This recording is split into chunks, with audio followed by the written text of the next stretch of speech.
Dans un projet JavaScript, tu aimerais avoir, à partir d'un tableau, un autre tableau correspondant avec chaque valeur étant dupliquée. Tu peux vouloir, à partir de ce même tableau, avoir un autre tableau où tu as modifié chacune de ces valeurs-là. On peut partir d'un tableau contenant plusieurs phrases et à partir de celui-ci, en extraire chaque lettre constituant chacune des phrases dans notre tableau. Mais aussi, on peut désirer obtenir chaque mot à partir d'un tableau de plusieurs phrases. Salut à toi et bienvenue dans cette vidéo où je vais te montrer une astuce à partir du même opérateur JavaScript pour résoudre chacun de ces problèmes-là. Commençons par le premier problème. Et pour cela, nous allons utiliser l'opérateur flatMap. Mais comme son nom le dit, l'opérateur flatMap n'est rien d'autre qu'une combinaison, autant pour moi, de l'opérateur map et de l'opérateur flat. Comment ça se passe? Si on prend notre premier cas, on prend notre tableau, on aimerait avoir un tableau correspondant avec des valeurs dupliquées. Pour cela, on peut tout simplement dire qu'on va construire ici notre response et à partir de là, on va prendre notre tableau puisqu'on a dit que flatMap est une combinaison de map et de flat. On va prendre notre tableau initial et on va opérer dessus avec map. Et à l'intérieur, on va juste simplement dire que chaque valeur doit retourner la même valeur correspondante avec son duplicat. Donc après avoir fait ceci, il nous suffira juste d'opérer ensuite flat sur notre tableau. Donc si on va obtenir cela, si on passe cela en console, on va voir que notre tableau, et qu'on exécute notre script, aura désormais les valeurs 1, 1, 2, 2, 3, 3 et 4, 4. Donc ceci, on peut réduire cela à un seul opérateur. Et l'opérateur qu'on va utiliser pour cela sera notre opérateur flatMap.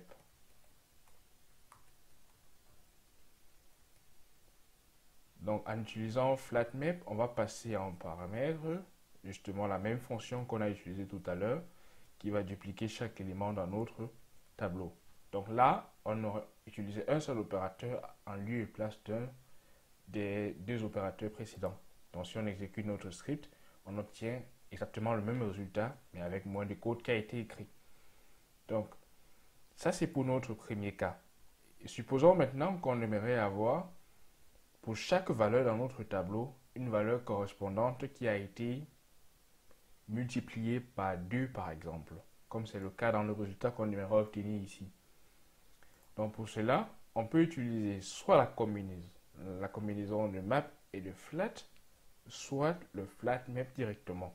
Donc si on veut voir à quoi cela ressemble si on utilise la combinaison de map et de flat, donc pour cela, on va passer map et à l'intérieur du map, on va passer comme résultat.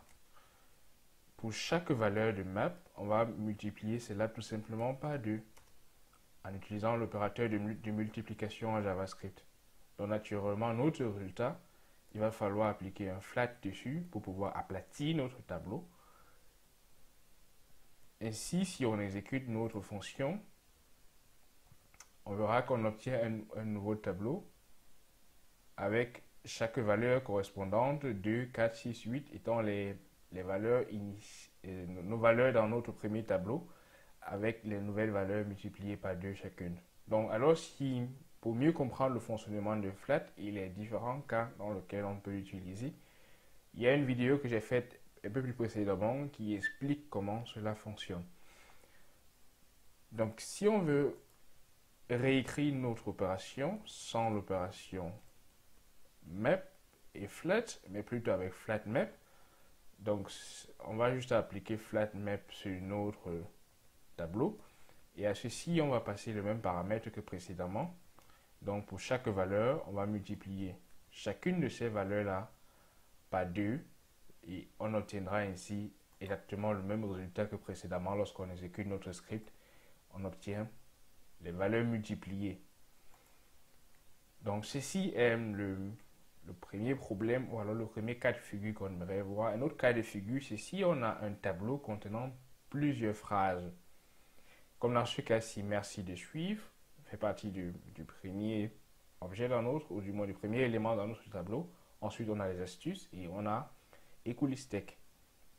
Donc, la première chose qu'on aimerait faire, c'est de résumer dans un tableau chacune des lettres prises à partir de notre élément, à partir de notre tableau. Donc, pour cela, on peut construire une réponse. Et à l'intérieur de notre réponse, ce qu'on va faire, c'est d'appliquer directement le map, du moins le flat map, à notre tableau. Donc, la même chose fonctionne, bien sûr, avec le flat map et le map, avec le map et le flat, autant pour moi. Donc là, je vais utiliser le flat map et appliquer cela sur chaque élément. Donc, disons, sur chaque word, sur chaque mot dans notre tableau.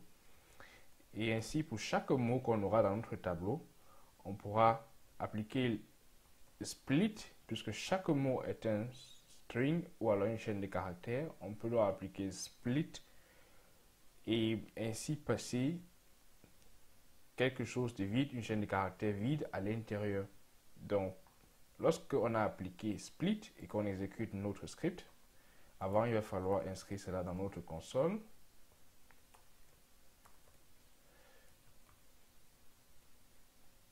Lorsque c'est fait, on exécute notre script.